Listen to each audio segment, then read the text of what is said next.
This video is sponsored by Crimson Manifesto, Knuckles OX, and Jelpy. Hey, welcome back to the channel, and once again thanks to you all for your interest in this admittedly very wacky and very out there scenario. If you don't mind, before we begin, go ahead and drop a like, comment your thoughts, and make sure you subscribe so you don't miss out on updates and future uploads, since those are great ways to help out the channel. And please get comfortable, grab a snack, and relax, and enjoy the show. We resume a few months after we had left off, with the various Earthbred fighters having gotten fully into the swing of testing the would-be Saiyan invaders' mettle, as well as their claims of desiring redemption. While enjoying the peace they have earned in their own ways, they also continue to hone their own newly enhanced strength and begin introducing the concepts of their own training and therefore philosophy to their respective guests in different ways, hoping this would both act as more aid and change of their hearts as Goku was known to do for them once upon a time, while also successfully fooling them into believing they'd actually gone from weaker than Raditz to now having powers capable of threatening the current galactic hierarchy through earnest training and effort alone. Though this isn't to say the process is a cakewalk for all, by any means, with each Saiyan still maintaining their individual quirks and buttons that cause them all to tick just slightly differently enough to have varied yet admittedly colorful personalities, while still maintaining a shared, almost psychological, baked-in inclination towards violence and hierarchy between them all, something the culture of Earth had inspired Goku to be the direct antithesis of. Raditz has the least issue accepting that he is far from one of the top dogs on this planet, according to those around him being just strong enough to cause a bit of trouble if he really wanted to before one of the weaker fighters on the planet could just take him down without very much effort. And having over-relied on his scouter and gotten killed for it in his previous life, Raditz is willing to take this at face value, especially if the short pale one really had snagged Vegeta and Nappa's attack pods out of the atmosphere as he boasted. In that case, he was no match, so I'd fight a better deal than he had under Frieza's boot. Still, in light of this fact, Raditz endeavored to learn this key sensibility of the Earthlings, and while he would have preferred to do so under his brother and nephew, hell, even willing to take the Namekian who'd killed him, Kakarot had insisted that he plans to begin a hardcore training regimen that won't give him any time for teaching him, and Gohan would be wrapped up in his studies with his terrifying mother for a while. Finally, the Green Man had most shockingly been claimed by Prince Vegeta as his teacher, it seemed, and by the looks of it, their so-called lessons weren't going very smoothly, which quickly turned Raditz off of the idea, in the end making Krillin his fourth choice, which by no means impresses the monk when he arrives at the Kame House to seek his tutelage. But Roshi seeming to have had his teaching spirit reawakened in the year alone with Yamcha intervened, admonishing Krillin for his blatant laziness, as ever since the Saiyans were dealt with, he hadn't been training very hard at all. Firing a single Super Kamehameha into the sea departed temporarily and then talking to yourself about how cool and handsome you are not being hard training in the hermit's eyes. Getting huffy at this, Krillin relents but passes the buck off to Roshi if he really feels so keen about it, and thus Raditz is given the typical Turtle School entrance exam. He even falls for the old trick with the marked rock and ends up bonked and sentenced to no dinner when trying to pull the same sneaky tactics Krillin had back in the day. However, when Krillin and Turtle break into a bout of hysterical laughter, the old master sentences the monk to join Raditz in the test to see if he can do any better, and bet his own dinner while at it. A gamble Raditz with nothing to lose, and Krillin confident that he can outspeed Raditz any day, both accept pridefully. However, Krillin makes a miscalculation, as with the rock having almost a minuscule and unsensible amount of ki, he receives no benefit from having the ability to sense ki other than knowing where Raditz currently is. While this time, Raditz has obviously learned from his mistakes and attempts to play the game honestly, sniffing out Master Roshi's scent on the rock and retrieving it after a little while. Though as he does so, Krillin corners him, backing him up and demanding he hand it over, very clearly embarrassed to be beaten at this game by both brothers. But as he now stands between a Saiyan and his meal, Raditz is willing to fight for it, storing the rock and preparing to engage Krillin, who attempts to use the solar flare to simply snag it and flee in the confusion. However, at this exact moment, he is unknowingly tricked by his master and one of his fellow senior Turtle School students, with Yamcha having joined the fun and hidden himself at Master Roshi's order, so that when Krillin tries to play dirty, he is there to keep him honest, flicking a rock at the back of its head so he lets his guard down, and allows a very still slight abled Raditz to bowl him over and make a break back towards Kame House. Yamcha's laughter then gives him away before Krillin can even get chase. The Krill Master is of course angry, but Yamcha admonishes him, citing he'd seen this kind of behavior from older players on baseball team, and that he knew Krillin knew full well it wasn't cool to pick on someone weaker than you. The monk sighs and admits that this is true, agreeing to halt any further hazing, while citing what he'd done so far probably good enough to avenge being tail slapped at one time. From here on, Raditz becomes quite comfortable at Kame House, quickly picking up ki sense and subsequently wanting to join Krillin in lazing around, as he has proven truly to be one of the weakest non-civilians on the planet, which isn't great motivation. But Roshi isn't so willing to allow him to do so, using this as an easy way to impart his greatest lesson a bit quicker for this advanced student. Speaking of, having also come up with a few new training methods for himself other than just sparring for someone who like Raditz has already long since broken their superhuman barrier. Beyond that, there is always old reliable Turtle Shell training and weighted clothing in general, which remembering Goku and Piccolo's use of actually makes the Saiyan open to accepting a Turtle School gi, especially once his armor reduces to tatters. All from Roshi debuting an evolution of an old trick he'd been once incapacitated by, calling this version the Energy Redirection Wave, and subsequently redirecting Raditz' Super Weekend Blast right back at him. One of only many techniques the Monkey Man begins trying to ape from the old master. For Ten Shinhan, Chaozu, and Yajirobe, this comes in the form of getting used to Nappa's unique traits and ever so slowly becoming endeared to him in their own ways. While he can certainly be described as a meathead and a brute, he can also be more than thoughtful and cunning when prompted to. And in terms of tenacity and guts, he had them in spades, as it took more than 2 full weeks of utter domination and humiliation by Chaozu constantly before he truly came to accept the new pecking order as no mere illusion, the likes of which would have probably made Lord Frieza blush. And what's worse was because it was always almost a psychic-based mental attack, it allowed the Esper to maintain a high ground of keeping their truce, while simultaneously brushing off all his attempts at anything underhanded as little more than annoyances, before he could even complete them. Ultimately wants to get another perspective about this before acting, Chaozu counsels Yajirobe and Tien, as the two would actually taken a sparring every now and then during their travels when Yajirobe wasn't hunting. The Ronin callously states that if it's a drag and Chaozu doesn't want to do it, then he should just waste the Saiyan if it's annoying. But Tien waves this idea off as against the truce they'd made in an attempt to not wipe out Goku's people, and so ultimately advises Chaozu to just be creative, citing he was always great at it after all. Besides, they knew from their training that there were plenty of unpleasant things that didn't require any violence or force whatsoever. Thus came the inspiration for the greatest respect from the old Saiyan elite coming for the tiny vampire, even compared to his companion's greater physical strength. As the next time Nappa decides to make an underhanded move during one of their lessons, he's simply hypnotized into believing himself a tree, at which point the big Saiyan got very still, silent, and began trying to photosynthesize and breathe in reverse. And then, Chaozu just left him in that exact state for about a week. It certainly wasn't comfortable, but even as a ravenous Saiyan, Nappa could survive the self-imposed fast. I mean, at least it rained a little bit. Still, Nappa did not like the feeling of having his waking mind simultaneously being aware of the passing seconds, while also being torn between his own ideas and nearly simple and slow thoughts coming from the chunk of his brain the psychic had hijacked. However, this timeout does give him some much needed perspective. First and foremost, telling him that the Earthling's claims definitely aren't illusions. I mean, the entire reason he sought out the Tiny One and Three-Eyed Freak had been to prove just that, and it very clearly blown up his face, since he was only just barely willing to accept some half-blood Saiyan brat was also a crazy amount stronger than him. Though at the same time, as much as he was now definitely the most afraid of the runty psychic due to his claims of being able to hypnotize him into doing much more violently self-harmful things, it also meant he really was getting off lucky, rather than being controlled the only way Saiyans really knew possible. Because Chaozu had been more than happy to spend their downtime bragging about the strength of Mr. Tien, just like he used to when we first met them as characters all those years ago. Though now he is also willing to spare some credit for Yajirobe and their other pals. With Nappa realizing that if the chubby samurai weren't good enough to hang out with badasses like this, then he also must be pretty tough. As such, when he is finally released from his hypnosis due to his ravenous stomach raging too loud to be ignored any further, he doesn't so much as make a 180 in personality, but more so makes a very clear and deliberate attempt at being more respectful and open to the kindness he's being clearly shown, as evidenced by his picking up the use of the term Mr. when addressing his new companions, while Chaozu is henceforth only referred to as Lord Chaozu. Yajirobe is more than happy to be shown some proper respect, and arguably is the first to truly befriend Nappa as he joins him on a ravenous hunt for some grub that sees him battling dinosaurs in the night. While Chaozu for one refuses to verbally admit he long since began to enjoy teasing Nappa and having his company. However, it is Tien who truly begins to make the most meaningful bond with Nappa, one in which they could maybe be considered both master and student to one another,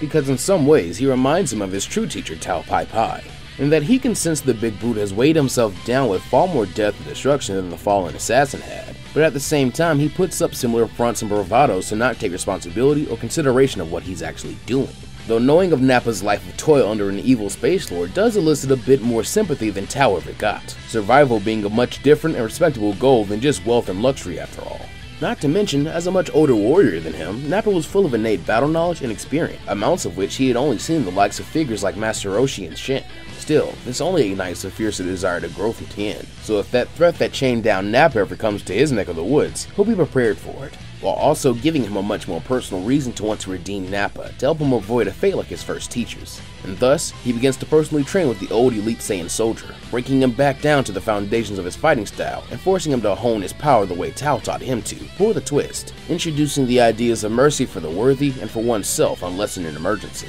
An idea that Nappa finds actually lining up this Saiyan pride at least a little. and then a lot more when Tien shows him the devastating power of his philosophy in action through his Ki Coho attack, not even needing to actively fire it, as in this moment, Nappa's Ki sense seems to finally awaken, allowing him to recognize power that would eclipse even his most powerful signature attacks as an Uzaru. And seeing Nappa endeavor to learn this technique above all else, but wanting to build his new student up first, Tien instead has him compromise to learn the Dodonpa beforehand, since he lacks a more subtle signature long-range attack. The likes of the Break Cannon and Bomber DX having impressed Tien, but just seeming a bit simple for the effort he's putting into them. Hearing this, Nappa attempts to barter by showing him how to do his volcano explosion technique, and even explaining that weaker versions could be used to throw up smoke screens, so it could go along well with that solar flare thing he does. But Nappa is once again met with the tricky issue of Tien's perfect imitations, taking away all his bargaining power, and thus forcing him into intense ki and body control training. Meanwhile, Vegeta is of course at first turned away after his request to be made a Super Saiyan, partially out of confusion into what that is, and also because the softening Namekian clearly is able to tell the prince isn't honestly willing to humble himself and learn from anyone.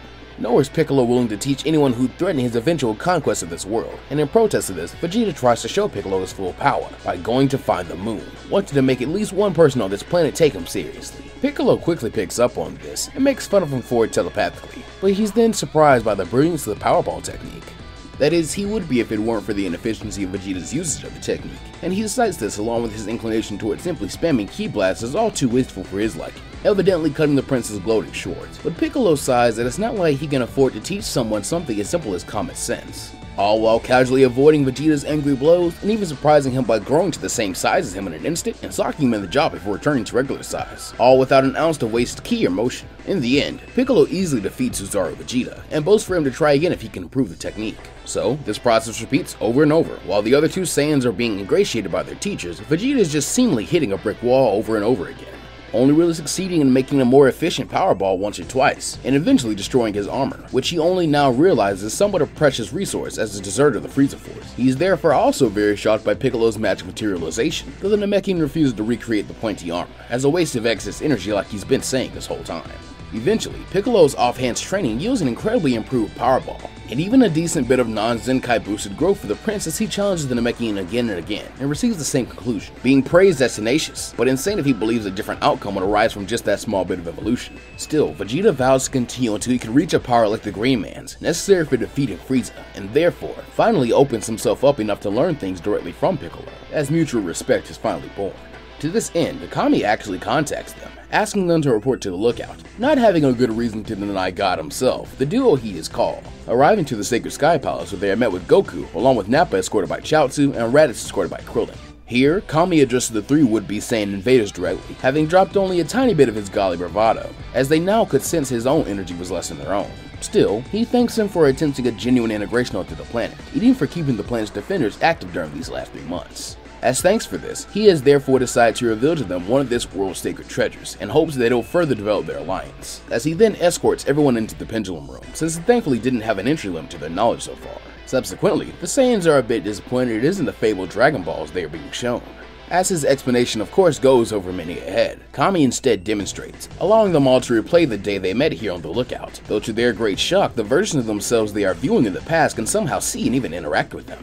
Turning the magic in the room off, Kami begins to boast that this place is known as the Pendulum Room. However, after some upgrades using psionic energy and sorcery generously provided by Mr. Chaozu and fortune teller Baba, the deity of Earth has successfully upgraded the room to bestow more than simple experience and knowledge like high-end image training could. Now, it can perform realistic simulations of different events in time with their consequences intact, so they could think of it as a kind of time chamber, he snarked. As such, he does also give a warning that the room can become actively harmful to an extent, since if a memory or scenario depicted by the room features an entity that is meant to be stronger than themselves, it will remain as such, even if they have grown beyond that power in the grand scheme of history. So, if Goku were to go back and swap Master Mutaito again, for the purposes of training, the old hero would remain his superior in power, most likely because that is the view of everyone who remembers him. Kami also adds that thanks to his psychic upgrades, the room should be able to display events the user isn't even directly aware of themselves either. This being another reason he wanted to gather the Saiyans here specifically, as he goes on to have the room display the destruction of planet Vegeta, with it quickly becoming clear that a meteor did not impact the planet. It was a ki attack, and a powerful one at that. Though due to the lingering limitations of the room, it can't exactly display the entity responsible quite clearly, but the odd nondescript form of the culprit does show up like an E-block test that reflects the belief and perspectives of the Saiyans, with Vegeta concluding that if the god of Earth is insinuating that Lord Frieza is behind the extermination of the Saiyans, they'd already considered that idea long ago. go, so it's not at all unbelievable. He then smirks, confirming that this means the Earth is just as viable a target for removal as Planet Vegeta has been, as it had far less work to the Empire and is now harboring forced deserters. So in the end, it was wise of him to show their new allies how they truly got so strong. Kami, still bemused with his successful white lie, simply agrees with a quiet, encouraging the Saiyans various teachers to leave them to the devices to try out the chamber, since he can keep an eye on them and return them to their care when necessary, seeing them all depart a while afterwards. However, Goku is not allowed to leave, with Kami pulling him aside and recognizing that even after his allies prove the actual time chamber more than viable for training, he hasn't used it to catch up, and so he guesses that his student must want to catch up without using it. Goku readily admits to this, agreeing it's very impressive what everyone was able to do, but he just doesn't like the idea of falling behind everyone else for their power, even mentioning he'd floated the idea of a chamber or room for gravity training like he got to do on King Kai's Dabomo for building. As such, Kami actually encourages him to join his Saiyan brethren and train with the Pendulum Room, since it will be sure to accelerate their redemption as well as giving him that alternate path to power he's been wanting. Besides, learning of his and Piccolo's alien heritage had taken some acceptance he could see Goku would also be needing very soon, and so the Saiyans also begin training in the Pendulum Room along with what they're learning from the Earth-bred fighters. At first, very obviously vying for when and how to use it, and whose memories to train from. Eventually, they come to the conclusion that training as pairs and taking turns between both parties' memories was the best way to do so, with each pair quickly finding a favorite memory to revisit and attempt to see what they can change with their power and improving techniques. For example, eager to teach Goku about their lineage, Raditz does his best to have the room manifest missions their old man went on, though they aren't always too accurate seeming. Never really offered a great challenge thanks to Raditz's hero worship of the old Saiyan. However, what did manifest itself as a true challenge is what the room shows as the last moments of Bardock's life, being a rebellious charge towards Frieza's mothership on the very day of Planet Vegeta's destruction, while empowered by his righteous anger and the spirits of his fallen comrades. Being dropped in the middle of this, and thus forced to help Bardock as he battles hordes of Frieza's men, the three Saiyans form a hasty alliance. It even worked keenly well together, with no prior training in doing so, as if Goku and Raditz's very blood itself knows how to follow this Saiyan's lead, allowing at least this shade of Bardock to meet and see that both his children have thrived as he once wished for them, as well as allowing it to quote-unquote train the boys, showing them some of his techniques in live combat situations, such as his final Spirit Cannon, or Riot Javelin, which Goku notes resembles a one-handed Kamehameha, and quickly adapts to use as such, while Raditz can see its application to his already created Shining Friday, and most importantly, this memory bonds the brothers in a shared desire to make Bardock's wish come true someday, as well as the fact that Raditz uses the room to see their mother as well, truly selling Goku that there is much more to him than meets the eye, as he even sheds tears seeing this fake version of their gentle mother. Meanwhile, Nappa and Vegeta quickly grow bored with replaying old missions, as they are just kind of the easiest for them to remember. But with his new training and philosophy, Nappa begins to slowly lean away from these, while Vegeta simply isn't invested in them, thus calling for some creativity on how to use this sacred treasure they've been allowed access to. The two rack their brains for a while, with the Brute even choosing to investigate this Tao Pai Pai Tien told him of, giving him an even better idea as he next changes the memory to a pretty pivotal one, his fighting alongside the true King Vegeta to destroy the Tuffles and take Planet Vegeta for themselves. This memory being so grand because it presents the challenge of an all-out battle, but more importantly, carries a point in time when Nappa's view of the King was so high that the Pendulum Room actually manifests his ghost with the same kind of power and gravitas it would when showing memories of Frieza or King Cold, allowing the duo to strive for greater strength against a Saiyan worthy of it. Things continue like this for about another 3 months, with the Saiyans steadily growing from this Pendulum Room training, and combining with the lessons their Earthling teachers are giving them, or a single Namekian teacher in one case. With Vegeta's widening perspective and eventual research into Piccolo as his new teacher through the room, along with sharing the experiences the other Saiyans are currently exploring, we're all beginning to enlighten him to a few more things, namely Piccolo's past as a conqueror and being part of this world's god, even giving him some thoughts that incline his brain towards older memories of a supposed god visiting Planet Vegeta, though he doesn't remember them all too clearly. Still, he must admit, facing down the hordes of demons in the burning hellscape of Earth left behind in their wake did seem to him like good training for the eventual rebellion against Frieza and his own lackeys. Thus, the prince continued to do lots of training with the other king as well. Regardless, this all clues him in that something more than just an admittedly useful simulation room must have been used to increase Namekian's power so quickly, but neither Nappa nor surprisingly Raditz seem to be interested in that inconsistency. This isn't to say that he isn't pleased with the increase in his power in such a short time, especially without using Zenkai boost to achieve it, but it's more to say that he isn't blind nor dumb. As of the power rankings, things would currently boil down to something like this in my view. Nappa, having truly excelled in both his controlling technique, benefits very well from training, as the first member of Ten Shinhan's martial arts school. fairly easily doubling his power level in short order. Coming off of a sizable Zenkai boost from Revival from Death, Raditz had already closed well in on Nappa's old 4000 power level, and thanks to chasing his little brother and the ghost of Bardock's back, as well as being shown how far even a wimp like little Gohan can go, Raditz has truly broken his limits, attaining a power level of 12,000, now allowing Master Roshi to begin teaching him some far more advanced tricks. Meanwhile, Goku with these same inspirations and a tad more potential also has the goal of besting himself using the Kaioken. As he never busted out a time before in desperation, that height to him was to make his base form about 3 times stronger in only 6 months, impressively achieving a power level of 21,000 to cement himself as the 3rd strongest Saiyan, while Vegeta under Piccolo's tutelage had risen to a 27,000. Meanwhile for the humans, as Chaozu has had more time to train and hang out with Yajirobe, and has the same ever-faithful spirit as Mr. Tien, he has successfully increased his psychic mastery some through more intense meditation and telekinesis training. His currently weird approximation of a power level currently equaling out to about 55,000 now, but his psychic abilities had arguably grown doubly so. While Yajirobe had expectedly slacked off some, it really hadn't been all that much, with the samurai sticking to the commitment he made to Korin, and really and truly training again during his pilgrimage across the land, at least when he has free time and a full belly. His power level even reflecting this steady growth, as it has increased to 84,000. Yamcha has similarly kept up his training and own faithfulness to Bulma, evening his power out to the same 120,000 range as Tien to try and catch up with his old rival. Due to Krillin growing rather overconfident when claiming his spot as the top dog, at least for the humans for the first time around, and slacking off a lot more than he should have during Roshi and Raditz's training, though in his defense, he was introducing Raditz to the play well and rest well parts of the Turtle School way, quickly getting him acquainted with some of the vices of the earth like liquor and women, and even accidentally leading the Saiyan into a meet cute with an old friend when bumping back into Launch of all people, thus seeing Raditz become clearly smitten with both sides of her personality. As such, the resultant mini depression from the weird long-haired alien guy getting a girlfriend before him had also caused Krillin to slack off even more. But thankfully, Roshi, Raditz, Launch, Bulma, and Yamcha had nearly lifted the man from these depths of depression, getting him back into the swing of things before he grows too far out of shape.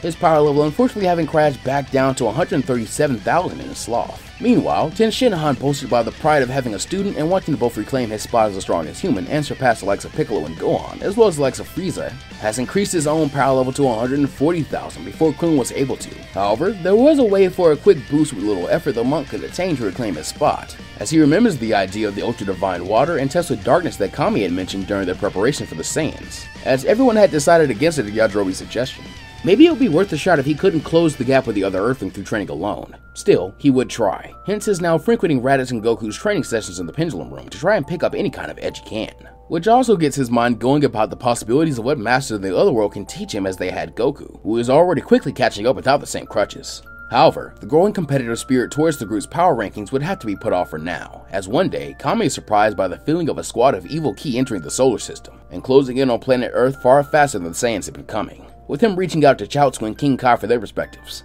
having confirmed that these are more of Frieza's men, likely here to investigate the disappearance of all his Saiyans, meaning they would have to seriously think about how to deal with these guests or risk war with the Galactic Empire. As such, Kami again moves to call all his forces to the lookout again, including their Saiyan allies, where a strategy meeting is held, with the ex-Frieza Force members first informing that it is likely an elite unit of soldiers sent for an inspection, though this prompts the question of what the tyrannical Galactic Emperor himself is currently up to, with King Kai having been so secure in their position, he hadn't checked as he promised to do, and so learns only now that Frieza has begun a siege of Kami and Piccolo's home planet, Planet Namek. But that is where we'll be leaving the story off for right now. That does it for part 3 of early Time Chamber Z Fighters and officially closes off this timeline Saiyan saga, and starts off its Namek and Frieza saga. I know we've definitely already had a lot more both power progression and character development in a short time than I really thought we would have, and considering I definitely had the opportunity to also just give the Saiyans and Earthlings a full year to train and get to know each other, I could have gotten to slightly higher power levels than what I had with just that justification, honestly.